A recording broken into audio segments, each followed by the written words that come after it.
have to do something to start this presentation that I didn't know I really would have to do at any point in my career, but I have to apologize.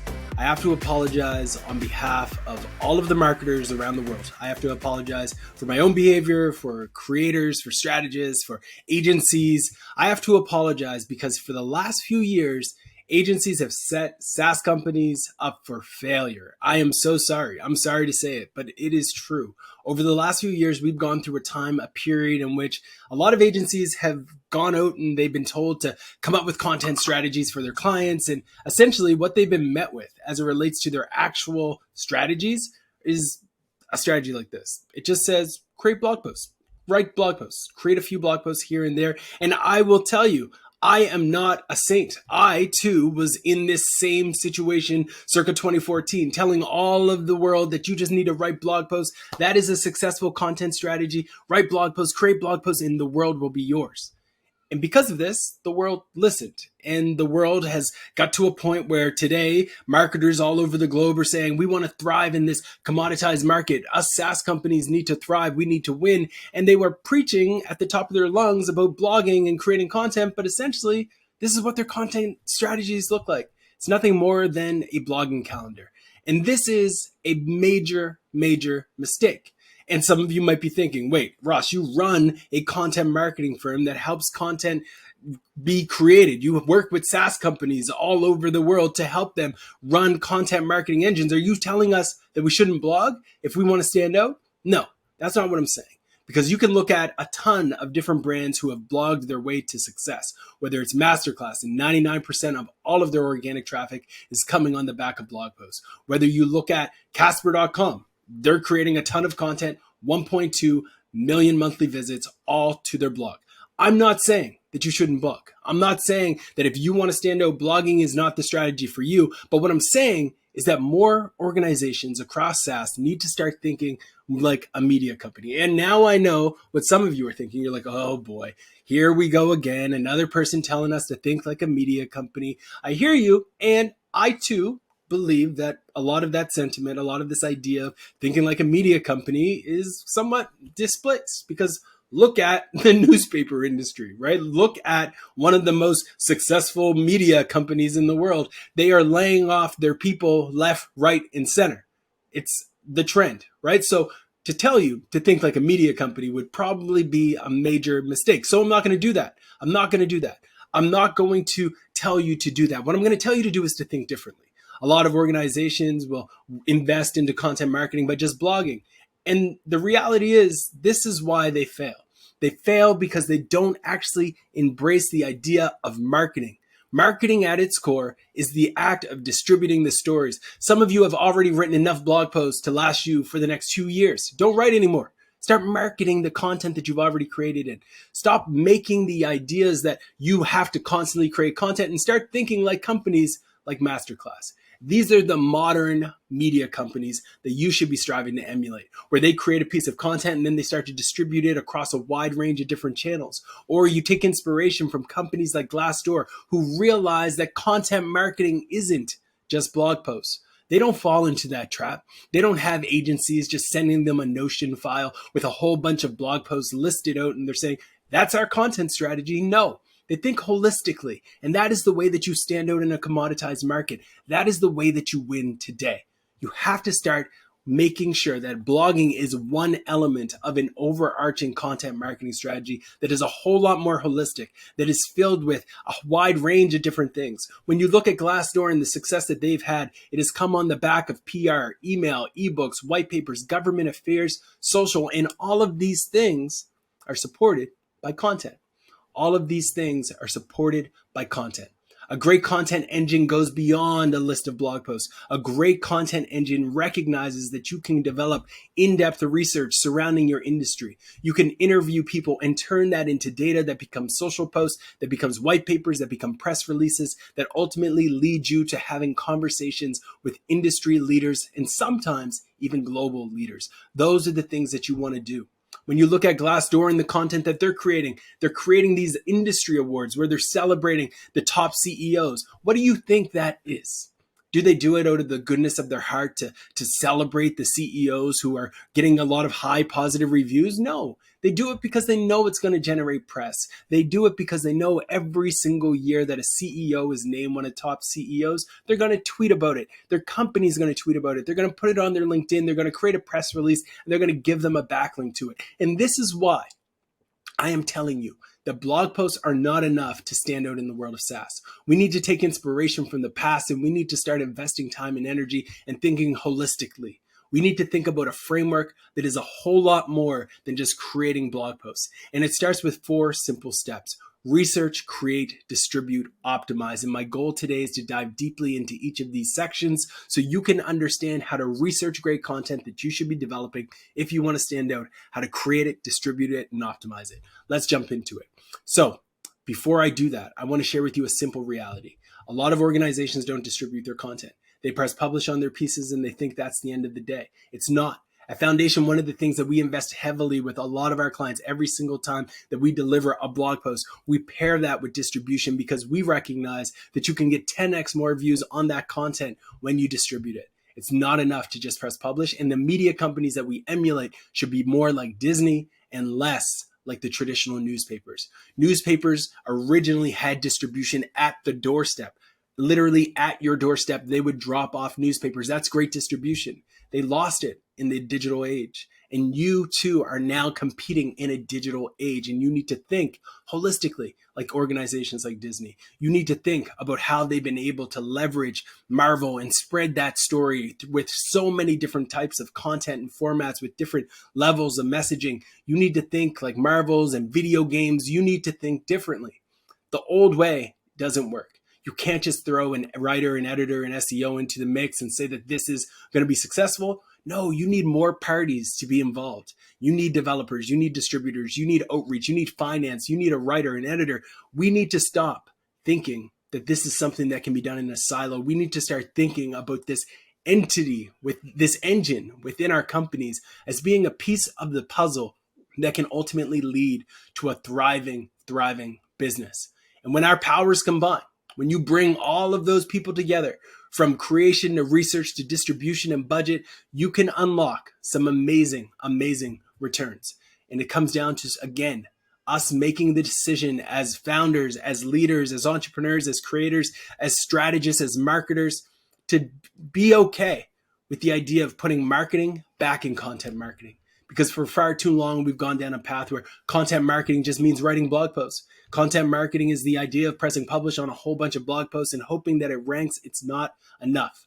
We need to start thinking differently. We need to start thinking about how we can distribute our content effectively. It is time for us to combine those powers across optimization, creation, research, distribution, etc., and thrive with our engines. And that's what we're going to talk about today. So let's dive into the first piece, which is research. How do you do research?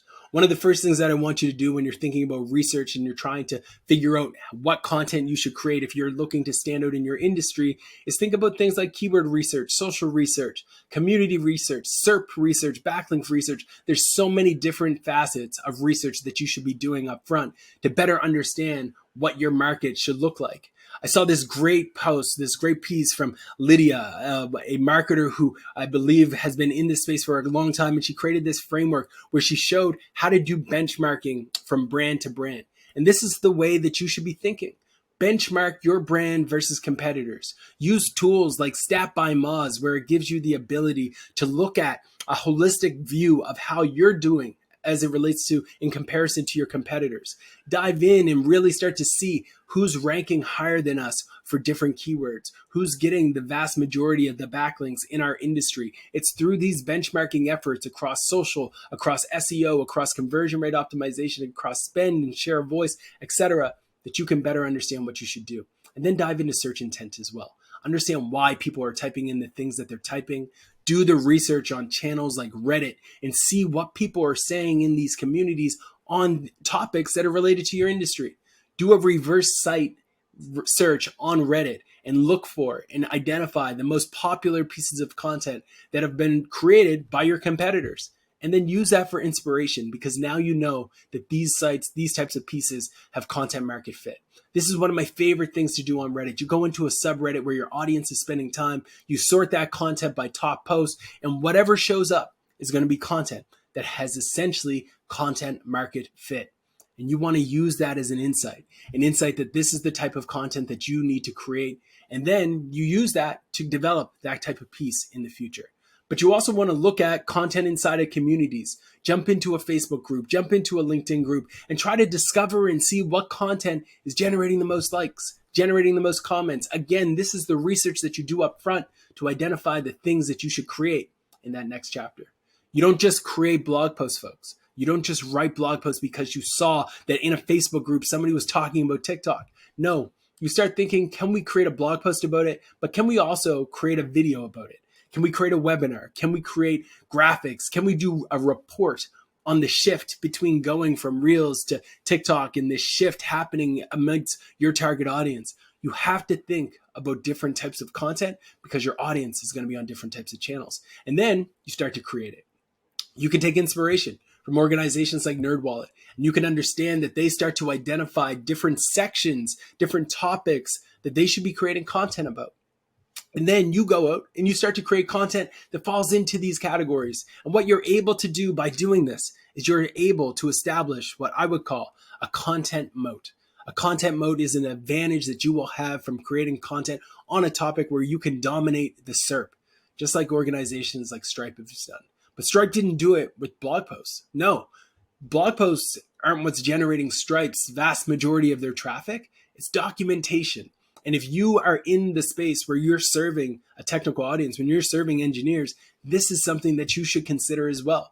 Can you start to develop API documentation that is ultimately driving traffic to your site?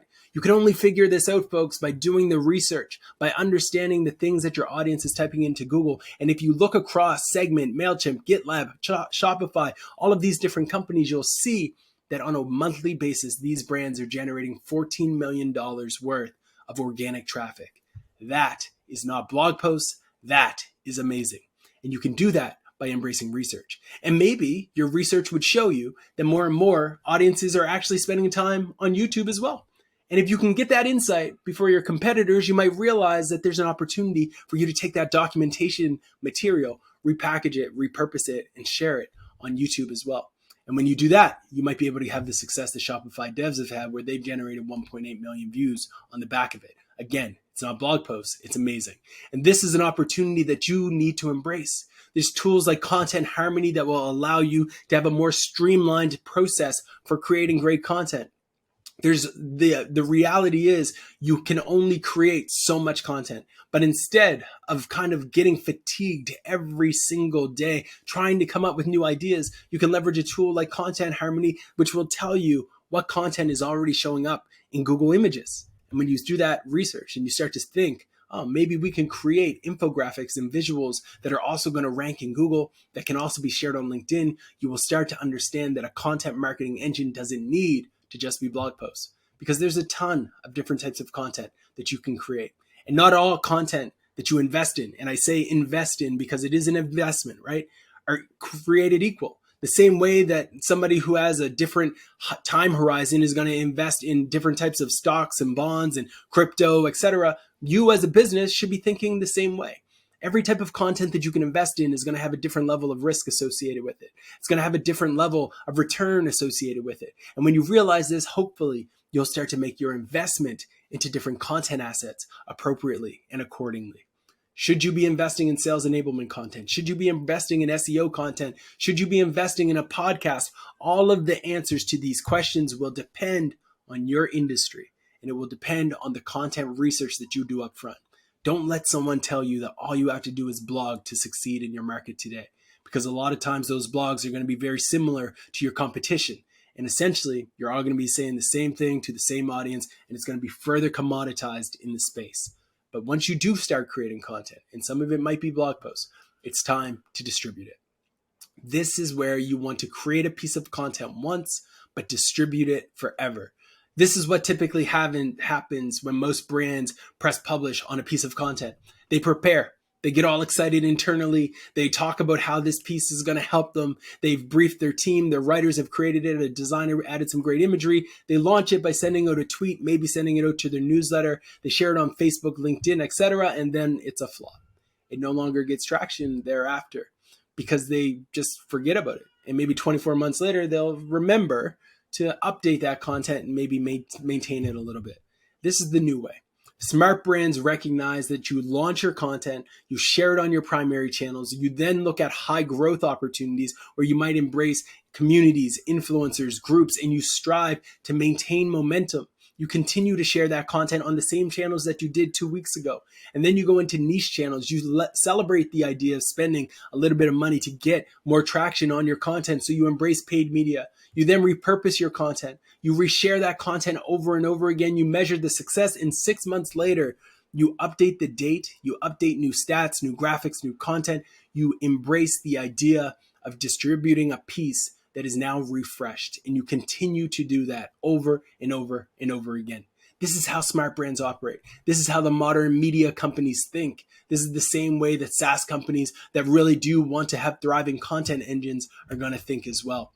And then I have to be honest, if you do blog, if this must be your strategy, I'm not mad at you. I think blogging is fun. I think it can work well. But I do encourage you to think about how you can repurpose it.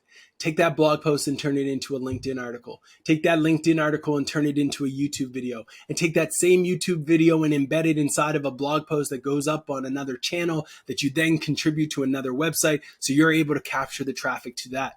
This is how you're able to scale the content. Plan your distribution engine in advance, folks. Don't be so reactionary where you press publish on a piece and then you're trying to figure out, what do we do now? What do we do now? Don't do that.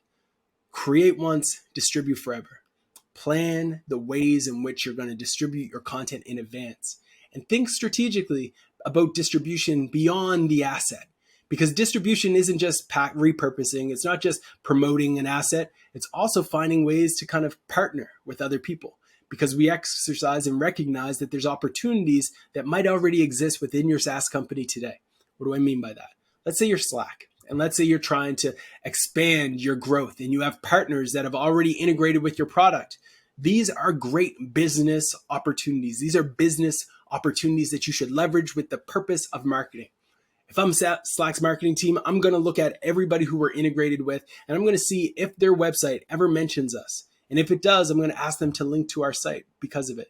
So you can see the DocuSigns in their app directory. DocuSign also wrote this blog post about them where they're talking about instant messaging tools like Slack. They should be linking back to Slack in that piece. And if Slack has a integration with DocuSign, that's a partnership. That's an opportunity. It's an opportunity for Slack to reach out to DocuSign and get that link. That is the opportunity. Our team does this every single day with our clients. We identify partnerships. We identify opportunities to see them collab, and you can screenshot, steal this script and combine it into your own voice, your own tone, and use it yourself. These are the opportunities that exist when you start to think like a modern media company and you start to think about every element of your business as a part of the marketing engine that allows it to thrive. When you start to see companies acquiring microsites, smaller sites, with the sole intent of increasing organic traffic, you should be inspired. This too is a distribution opportunity. It's an opportunity to acquire assets that can become a part of your content engine. And you might say, yeah, but SEMrush, Backlinko, that must have been a multi-million-dollar deal. Fair. But there's also sites like MicroAcquire out there where you're able to go out and find directories. You're able to go out and find a handful of different media sites that you can essentially acquire and bring into your own website and start to drive traffic to. There's a reason why HubSpot's buying The Hustle. There's a reason why you see SEMrush buying Backlinko. There's a reason why these companies are acquiring media companies because they know that there's opportunities that exist in them. And then when you get there, when you start to have this content, you now have to optimize it. You have to make sure that this content is optimized forever. Salesforce does this so well. They created a piece in 2016 that was called What is CRM? Every single year since 2016, they update this piece and make it better. They make it stronger. They adjust it based off of the algorithm to ensure that this piece is high value for their audience. And the result is they're able to ride the wave. because they were early, because they are able to be long on SEO, and they don't just say, we're not getting traffic and results today, we're done, we quit. Because they invest, because they embrace it, they're able to be successful at it. And you can do the same. You have to play the long game, right? Hootsuite is another company that has done this well. This piece, this one single asset, the best time to post on Facebook, Instagram, etc., has generated 22 million visits because they've hold it on for dear life. Right? They maintain this asset. They're doing quarterly updates. They're constantly including new takeaways. They're adding research. They're uploading videos. They are not allowing this content to become dated. And some of you are sitting on content that already was a hit. Run maintenance. Have your agency partners act as a maintenance for constantly updating your content every single month to refresh it, and you will start to see that your traffic is a moat. It is an ability and an opportunity for you. You can also leverage tools like Switchboard and Zapier and Canva, combine these three things, and you can automatically have them develop for you new graphics and visuals. And I've talked about a lot of things today, and you might be feeling like, whoa, Ross, what in the world? Where do I start? You've talked about creating, distributing, optimizing, and we're not doing any of these things. You might be wondering, where in the world do you start? I hear you. You start at the beginning. You start with research. You start by understanding your audience, understanding your goals, understanding content market fit, content channel fit, where your audience is spending time. And then you go through this process because that's how you stand out in commoditized markets. And then you do embrace that idea of thinking a little bit more like a media company. And you start to think and realize that, yes, times have changed. It's no longer the way that it used to be. You can't create content the old way and expect new returns, new results. It's a new dawn. It's a new day. And you need to embrace the idea of a content strategy that incorporates research, creation, distribution, and optimization.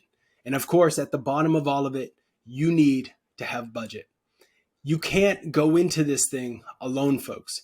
You need to encourage your team to show up for events just like this. You need to share all of the materials that you're going to read and consume over the course of the next few days. You need to consume all of this and share it with your team, enroll your team, make sure that they come back and check this out. You need your team to consume this. You need to shape culture internally so you're all aspiring to create, distribute, and optimize based on research. And when you do that and you combine your powers, the world will be yours. Thank you so much. I hope you found value out of this presentation. If you want to learn more, check out b2bgrowth.com. You can find me on all of the various social media channels at The Coolest School. I'm Ross Simmonds. Thank you so much for listening. Have a great day, afternoon, evening, or good night. Take care.